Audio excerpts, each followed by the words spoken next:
静谧的水，是人心宽敞与温柔，不执着前世与未来，只晃荡于片片的灵光与波影，随遇而安，随心而行。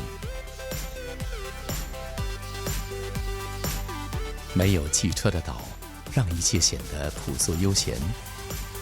丰饶的土地孕育万物，承载文化，为这个繁嚣的时代保留了一个无车打扰的慢世界。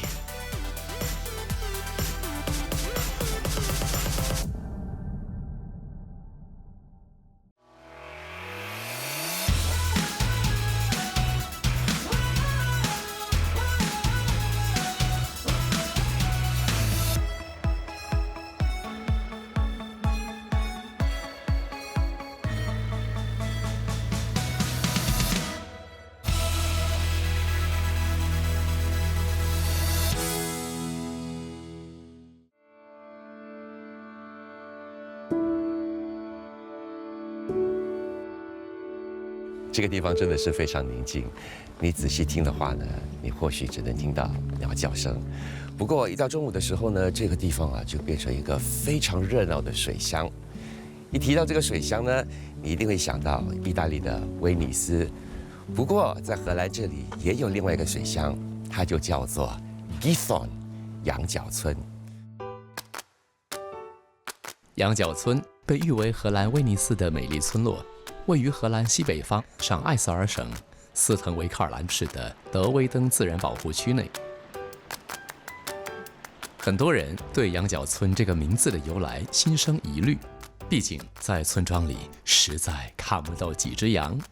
世园早期居民在挖煤炭时，竟然挖出大量山羊角，以此命名。Gabby. Hey, good morning. Good morning. How are you? Good to see you. Welcome, Giethoorn. Yeah, it's a wee bit cold in the morning. This is typical Dutch weather. Welcome. This is lovely. So the boat is ready for us. Yes, I would love to invite you to go on board.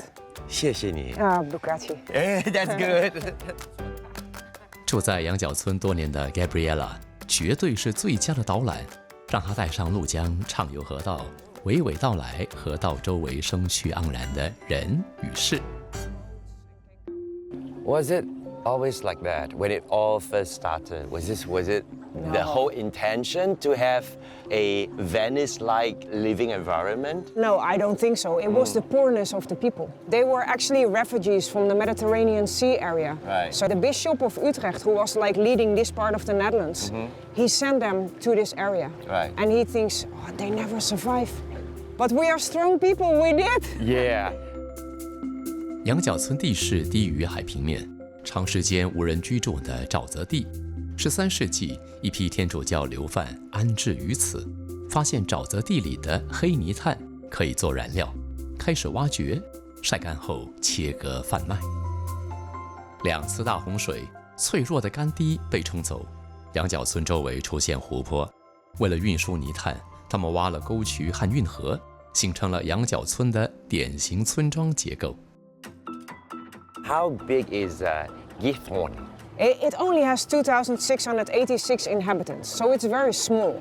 But we have 1.3 million visitors a year from all over the world. So we're small, but we are maybe a little attractive. Just a slight pause. I like the look of this. You have a doggy. You have a house with a thatched roof. You are in a boat. It's unbelievable. For me, you know, that's kind of like the normal life. Exactly, but for me, coming from Singapore, this is like, what? You know, I grew up here. But through the eyes of visitors, I appreciate it much more. And when I used to live in a city, I was like, I need to go back. I need to go back to Giethoorn. I miss this. Yes. Because it's so relaxing. 居民们在水道相遇，轻松自在，不像岸上塞车般弄得心烦气躁。每个人保持心境平和，悠闲享乐。This is summer, but I think this is probably about 17 degrees. Nice, cool, cold breeze. We have the sun, we have the water. I mean, this is as close as heaven as I can imagine. Okay, so this is a junction. Yeah, this is an interesting part. Okay, 前面就是一个十字路口。I can't imagine, if I'm staying here and to go to the supermarket, I go in a boat. Definitely. Why not? And I do my shopping. Sometimes we also take our bike or we just run like a small trolley if we have a lot of grocery. It's not that complicated because you're used to it. But in wintertime, it can also be frozen, eh? So in wintertime, we need to go ice skating to the shop. No. Yeah, definitely. 村中房舍极具特色，芦苇屋顶堪称绝活，手工细致，防风吹雨淋，还十分耐用哦，冬暖夏凉。You see the reeds, the luwe on the roof. Like nowadays, it's very expensive because you need to cut it locally and or regionally, and you need to thatch the roof like in an authentic way. So it's real craftsmanship. So tiles like there is much cheaper than the reeds on the other roofs. 羊角村早年沼泽遍布，只有芦苇容易生长，居民就地取材，用晒干的芦苇编织盖屋顶。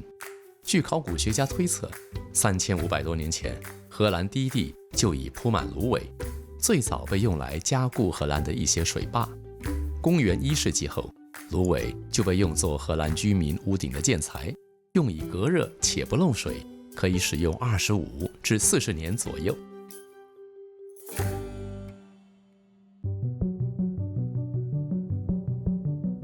Just right behind us, this is the reed field. Yes, now it's green. In the month of September till October, it slowly dies, and then it starts to getting brown. In December, we are starting to cut the reed till half April. It has to dry for 3 months. 约翰7代都是芦苇切割工人，以往以人工为主，如今与时并进。使用割灌机、树篱修剪机和经过改装的割稻机，这些机器可以掘碎芦苇，吐出茎秆，再将茎秆清洗干净，堆放在谷仓里晾干。Then it goes to the redecker who makes the roofs. I also do that for 5 years. 很神奇的就是在很多年前呢，用芦苇来建造他们的这个屋顶呢，是一个最便宜的做法，所以是给穷人用的。不过今日新建的房子呢，都是用这个芦苇来建造它的那个屋顶呢，就等于说这户人家呢是非常的富有的，因为现在用芦苇来做屋顶呢，的价钱呢远超那个砖瓦片。Of course, everyone can have access to the tiles, but yet I see there are still people who are using the reed. Why is that so? They want to keep the view of the village, maintain the historical look of the place. It's a natural product.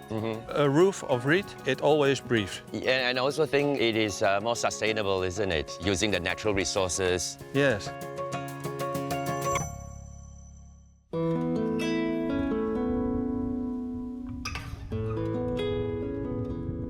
约翰的儿子若继承祖业，既是第8代了。他透露，早年并未跟随父亲以割芦苇为生，而是不顾一切到城外谋职。父亲未有怨言，后因工厂倒闭而回老家，不愿饭来伸手，自愿在家帮忙。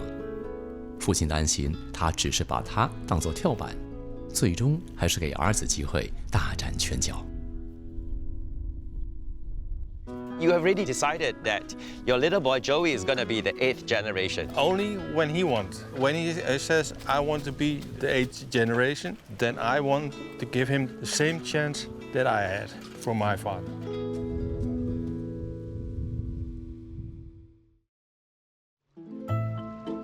在很长一段时间里，羊角村因土地贫瘠、河道过多，被众多湿地阻隔，交通不便，又远离大都市，未能发展经济，沦为一座依靠传统农业艰难度日的孤岛。1974年，成立土地开发委员会，规划农业生产、自然保护和水稻用途的建设方案。居民不仅是乡村建设的主力，也是环境的保护者和利益共享者。I understand that the water here is all regulated, right? Yeah, with the dams and with the pumps. It's like a big system, and there's like one person with a computer making sure all the water is at the right level. If it's raining a lot, you also need to control the water. 所以社区里的水泵必须抽掉额外的水。不过，为了确保水位维持不变，又不想把所有的水都排掉，就得把水储存起来。由于水质优，国家公园区域里的生物才能具备多样性生态。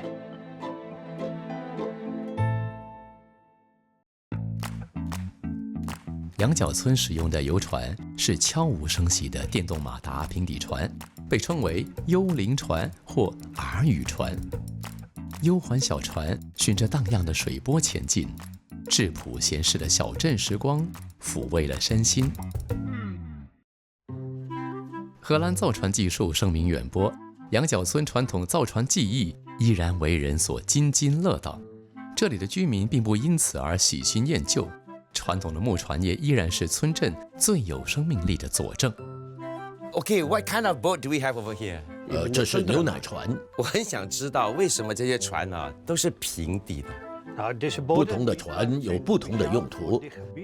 以前的农夫或者是渔夫会用这一类的平底船来运载蔬菜、瓜果和海鲜，农场也会用它来运送牛奶给居民。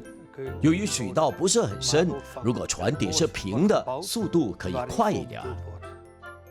所以像以前呢，这些平底船呢是用来做运输的嘛？那现在他们还在用这些船吗？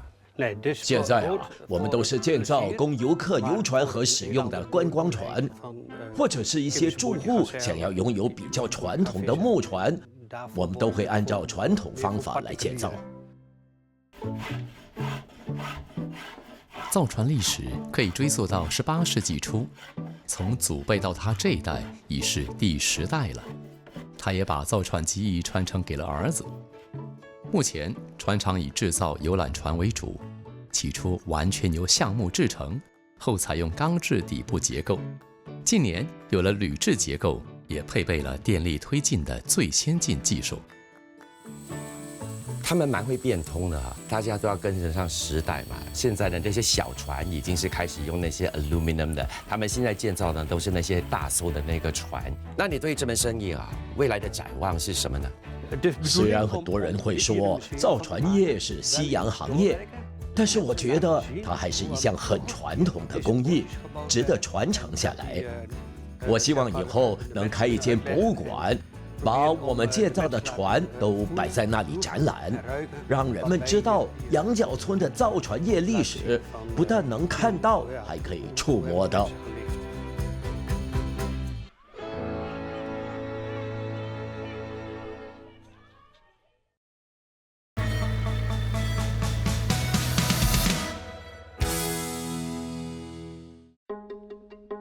浮生半日，游气从容。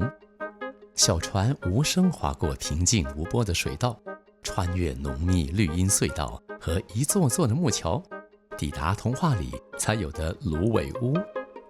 碧绿水波倒映着两岸房舍，那一方花团锦簇，是屋主恬淡生活中的巧思。阳光稍落下，细细碎碎洒在村落里，在静止的时光写着流动的诗篇。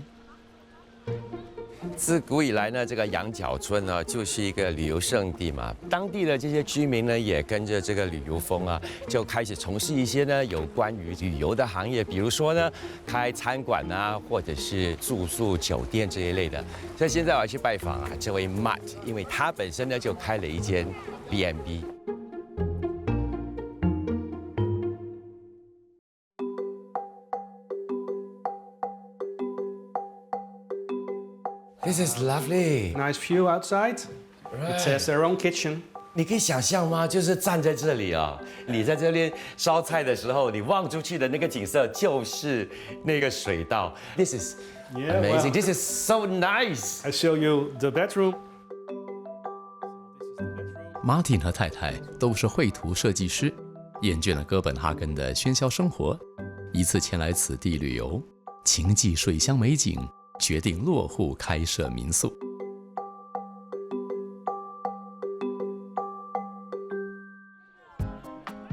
到羊角村一日游的游客租了艘平底电动小船，体验当船长的乐趣。循着航行路线，不必担心在错综复杂的水道上迷路。或者选择搭乘导览船，乘着微风，听船长诉说着羊角村的历史。马丁带路江四处闲逛，有人将这里比喻为荷兰的威尼斯，但它少了世俗的市侩气，却多了份质朴宁静。This is the binnenpad. It's only for walking and by boat. So Right. all the people who live here, they have to carry their luggage. They can't get by car here. Oh. And here it is. This is very good, typical Dutch. This is raw. This is raw fish, but salted only. And we eat them, you pick them by the tail. And then it goes like this.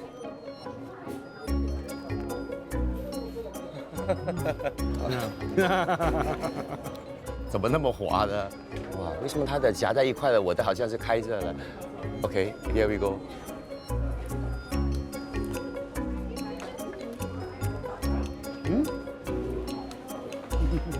Onions are very helpful. 它就是黏糊糊的，他们是用这个盐腌过，它不会好像吃咸鱼那么咸。它的肉本身呢，还非常的肥美多汁。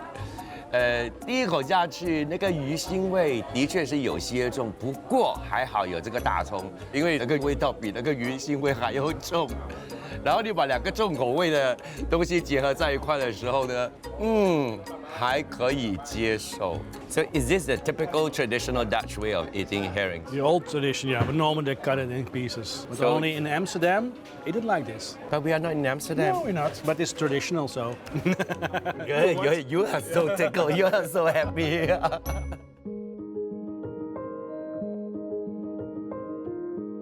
How's life over here with booming tourism? Well, it has a flow. So in summer, because everybody's free, so they all come here. On the end of September, it goes down. And then in November from to March, you're on your own. For the local residents who are not in the tourism trade, how do they generally feel about the traffic? Sometimes, yeah, it's sometimes it's jamming. When all the boat comes, then it's all traffic jam.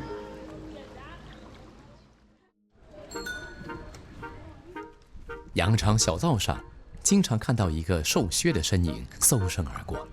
他每天带着人们的喜悦和悲伤，亲手交到他们的手里，风雨无阻。他就是羊角村的邮差。以前呢，他们的邮差啊，他们送信的时候呢，就是划着那个船呢，就是把信呢送到他人的手上。他们现在呢，通常呢都是用这个脚踏车呢，要不然就是步行去送那些信件，要不然的话呢，划船的话会需要用到很长的时间。所以你在派送这些邮件的时候呢，会不会遇到哪一些难题呢？ Dat is heel leuk. 我当邮差5年多了。说到送信遇到的难题，一来是水道旁边的走道很窄，一旦人多要避开人群，还得看路，真的不容易。不过平时送信还是很开心的。村里的每一户人家我都认识，他们很亲切，经常一起聊家常，好像家人一样。在这里骑车很不简单啊，尤其是要过桥。 桥身很窄，如果有很多人在那里拍照，就要耐心等，比较花时间。不过还好啦，没有办法，我尽量就是了。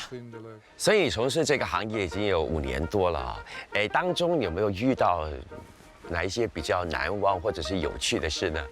有的 Yes，有的，我有送过生日卡、情书，很开心呢。但是。 也有过对方收到噩耗，泪流满面的时候。浑朴、沉静、优雅，人之生活与自然，诚如 Gabriella 告诉我们，这里的居民凝聚力强，也深谙游客对此地生计扮演的角色，因此和谐相处、包容谅解，是居民们保持的日常作息。If I am someone staying over here. And suddenly I have people in boats, going to my backyard. I might be sunbathing in my bathers and everything. Yeah. So how do people feel about it? Because it is not intended to be a tourism spot. Actually, the village is already a long time into tourism, but tourism changed. Because in the earlier days, people from the surrounding villages and cities traveling to this village, mainly Dutch, Belgium and German people. So a lot of people that are originally from this village, they really know how it is to live with visitors. The only thing that changed is like we nowadays have more international visitors. Is it safe to assume that the people here, they all agree to this form of tourism? I think like there are always like exceptions. There are always people that dislike the fact there are visitors in, let's say, their village. But it's not our village. It's a village for everyone. The only vital element is like how you communicate. We should communicate well with people from abroad in order to make sure they respect the local habits and the local things. And the local people should understand the culture of the guest. Yeah. And then we should balance. So we should have dialogues. But I think everyone really appreciates the fact there are people coming. It's an attractive place. It's a part of like somehow a lifestyle where people really want to go.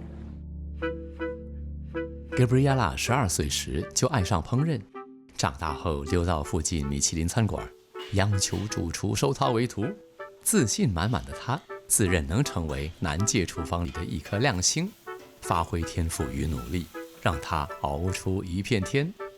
在海外拼搏多年，终究要返乡归根，就在母亲经营的民宿里开餐馆。她特地邀请陆江到餐馆试吃甜点喽。Today we're going to prepare a typical Dutch dessert, and I choose it because it's really from the farmers. One ingredient is vla. What is vla? Vla is like yogurt but sweet, and this has vanilla in it. Very Shanghaier, really. Oh, it's like custard. Yeah, it's like custard. You like it or not? I love it. 所以它的味道就很像是 custard， 可是它没有那么浓郁，它的味道比较淡，然后还有那个淡淡的那个 vanilla 的那个香气在 Yeah, we 那 put the 边。 vanilla sticks in it, so we mix the vla with the yogurt in different layers, and then we use the local pig berries Right. and the berry sauce, and we make it into a cocktail.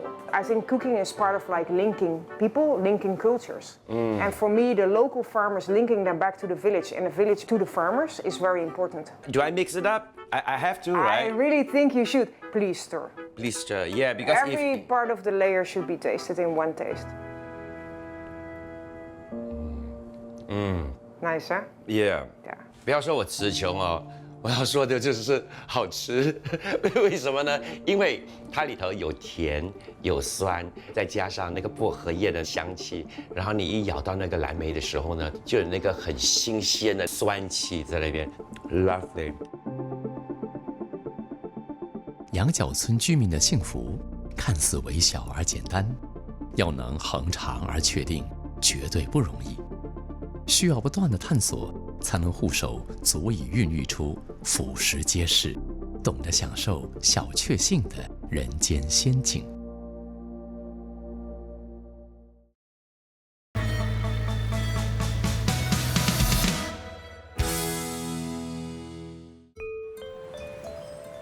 提起泰国首都曼谷，很多人的印象就是繁忙拥堵的交通和人潮。但从曼谷向北行驶大约30公里，却有一个无车通行的小岛。不管是生活环境还是节奏，都与曼谷有着天渊之别。这座300年前的人造岛屿就叫科勒岛。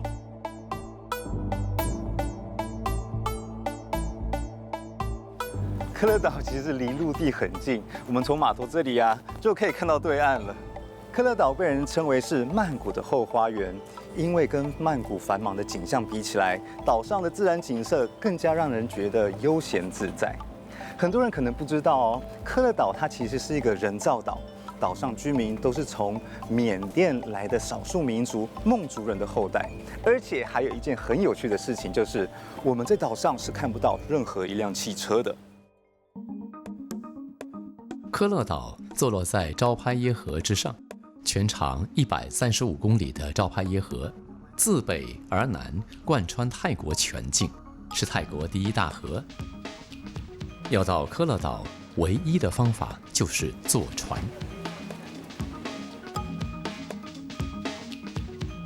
300年前的阿瑜陀耶王朝，商贸活动昌盛，但作为主要运输通道的昭拍耶河，却在流经曼谷前转了个大弯。为了节省航程，泰王下令截弯取直，开凿运河。运河工程动用了1万人力，开凿了1个月，最终缩短了4公里的航程，形成了一座位于河中央的岛屿。坐船不到2分钟我们就到了，我都还没有享受到坐船的乐趣嘞。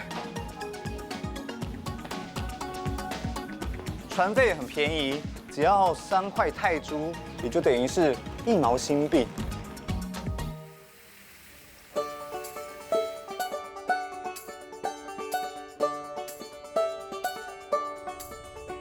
科勒在泰文有零碎片段的意思，也就刚好在形容科勒岛是一个被分割开来的零碎土地。岛上没有主要的道路，我们看到的都是像这种窄窄的步道，所以岛上的居民呢，他们除了走路以外，他们可以选择骑脚车或摩托车来作为他们的代步工具。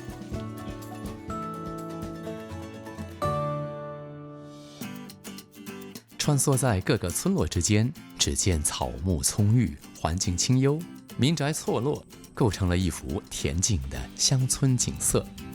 由于岛上许多年轻人都到城里工作，平常就只剩下长辈留守，只有每到周末市集，小岛才会恢复短暂的活络和生气。市集是1997年开始有的，是寺庙里面的和尚，他们开始想到可以经营一个市集来帮助岛上居民们的生活。摊贩就开在路的2边，卖很多食物，一些纪念品，到哪里都可以看得到的泰式奶茶。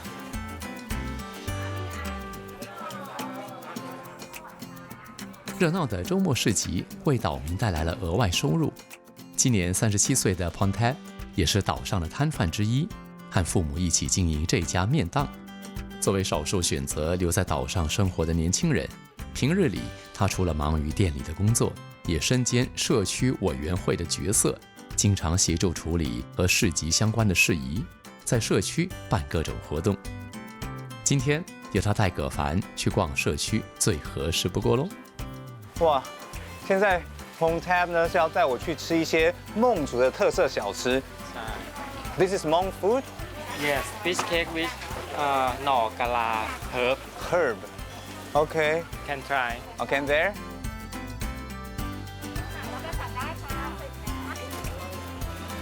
里面好像有一个很特别的蔬菜的一个味道，好像是有种姜的味道，吃起来像甜不辣一样。What's the name? ทอดมันหน่อกะลา Pork mangong. หน่อกะลา啊，no 嘎啦啊，大家都很满意我的发音 ，no 嘎啦，就是这边当地小吃，它是鱼饼。This is also Hmong. มอน Which one? ขนมจีนน้ำพริกครับจานหนึ่ง 哇哦，这个看起来就非常的浓郁了。This is curry, right? curry with shrimp and bean What's the name of? ขนมจีนน้ำพริกกุ้งสดน้ำพริกกุ้งสด Nampring Gong So. yes Nampring Gong So.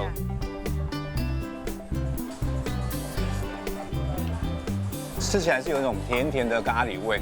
How do you say yummy in Hmong? พริกกุ้งสด 皮กุ้งสด皮กุ้งสด孟族起源于缅甸，他们是东南亚最古老的民族之一。他们建立了泰国早期的文明，只是后来因为一连串的战争而慢慢的没落。目前泰国孟族人口大约有70万人，但是可以说他们已经相当的融入泰国的社会，可以说是早就被当地人同化了。过去很长一段时间，科勒岛一直鲜为人知，直到1990年代发展旅游业，原本默默无名的小岛才开始进入大众的视野。这里没有高楼大厦，更没有令人窒息的交通。每到周末，想要逃离喧嚣的城里人纷纷来到岛上逛市集、喝咖啡、踏青，享受悠闲时光。岛上其实不大，我们走了大概半个小时，也绕了一大圈。但是真的要绕完整个岛的话呢，需要大概2个小时的时间，大约要走5公里的路。所以岛上的人他们都是孟族人。Yes, Mon people. 你喜欢住在岛上的生活吗？ โชคดีที่ได้โตมาที่นี่แล้วก็อยู่แบบธรรมชาติอยู่กับผู้คนที่ไม่ต้องเจอกับมลพิษมลภาวะแล้วก็ประเพณีบ้านเราเยอะแยะมากมายที่ดี 我知道岛上他们是没有汽车的，你们是怎么在过生活啊？ ๆแม่น้ำล้อมรอบไม่สามารถที่จะเอารถเข้ามาได้ ธรรมชาติอากาศที่เราหายใจเข้าไปอ่ะมันดีอยู่แล้ว ถ้ารถมันจะเข้ามาทำให้บรรยากาศไม่ดีมันก็เราว่าไม่ดีรถไม่เอาดีกว่า 我知道你非常爱这个岛，但是住在这边有没有什么不方便的地方啊？ ก็ปัญหาน้ำท่วมแต่ว่าเราก็ต้องอยู่กับเขาอยู่กับมันให้ได้ แล้วก็ใช้ชีวิตให้ได้ในถ้าเจอปัญหาน้ำท่วมในแต่ละปี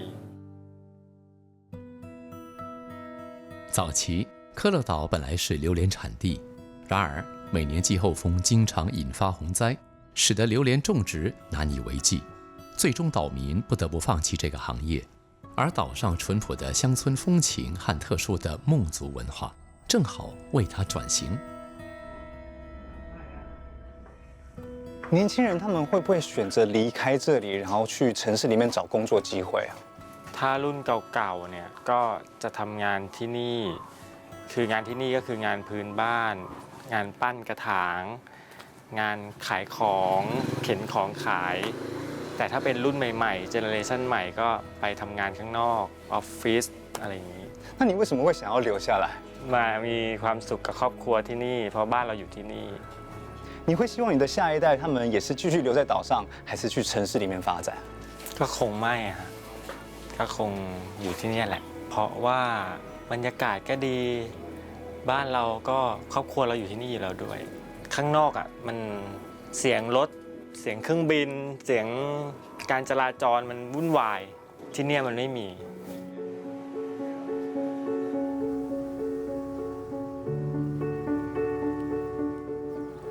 岛上的生活很简单，很淳朴。虽然很多年轻人他们选择离开，去城市找更好的工作机会，但是也有很多人选择留下来。就像 Porntab， 他就选择留下来，继续为这个社区服务，希望这里可以越来越好。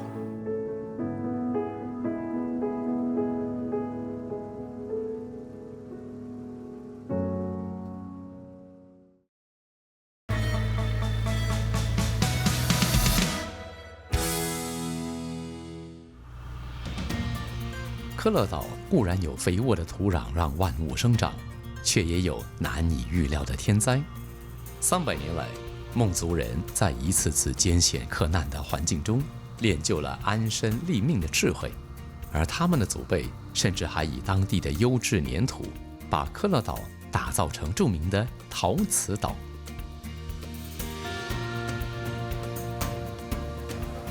找到了，就是这一家。你看那个陶瓷杯，各式各样的造型。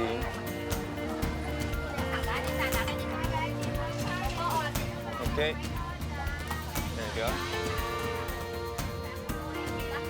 科勒岛是以做陶出名的，所以在这边呢，我们可以看到这个摊贩，他卖饮料，但是他不只卖饮料，你买了饮料以后，还可以把陶瓷杯带回去，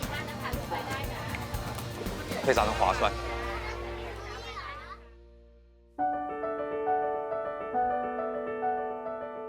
制作陶器是孟族古老的工艺，这里生产的陶器在泰国极负盛名，长期外销到各地。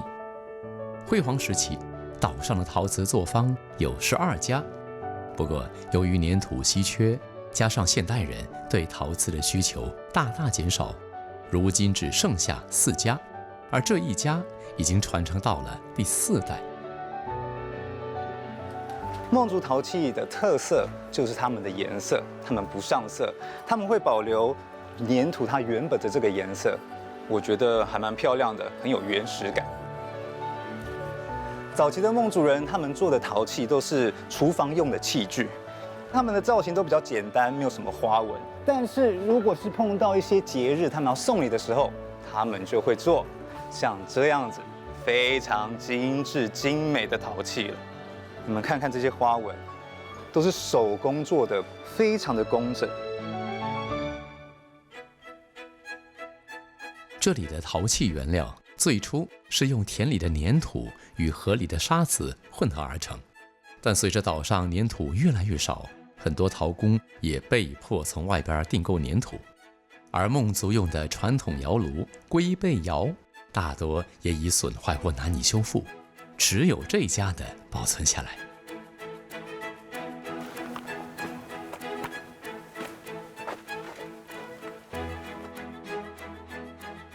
我现在在孟族传统的窑炉里面，这里非常的大，是全岛最大的一个窑炉，它已经有100年的历史，而且到现在都还在被使用。孟族人的传统窑叫做龟背窑，因为它的体积非常的大，所以师傅们呢要用1个月的时间来捏陶，累积一定的数量以后，才能开始烧制。从这个洞口呢是放一些柴火。他们也会用一些椰子壳啊当燃料。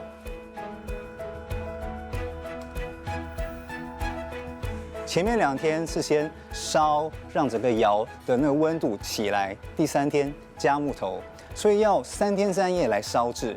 接下来还没有完成哦，接下来还要再慢慢的让它降温，需要大概再多2天的时间，所以总共这个烧制需要5天的时间才能完成。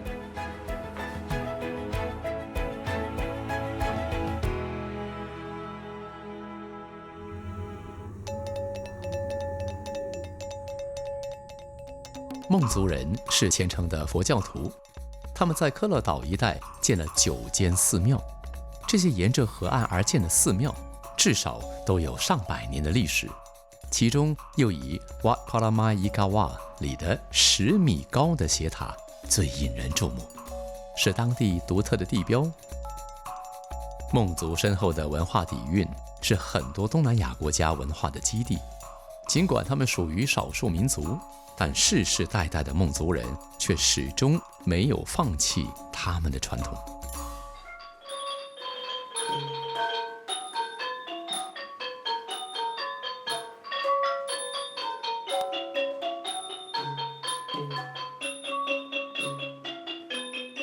从岛上的陶瓷、美食到舞蹈，我们可以看到岛上的居民把孟族习俗保存得很好。来到这里，我觉得就像是来到了一个露天式的博物馆。我们来到这里，可以增加知识，也可以亲身体验到少数民族他们传统的文化。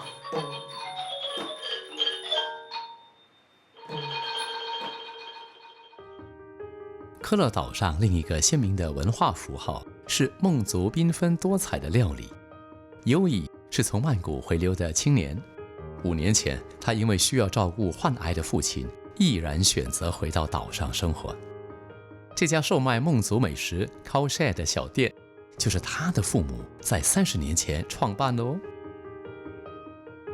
Hello， 刚刚那位是优以的妈妈，这里是她开的餐厅，1楼是工作的地方，2楼就是她住的地方。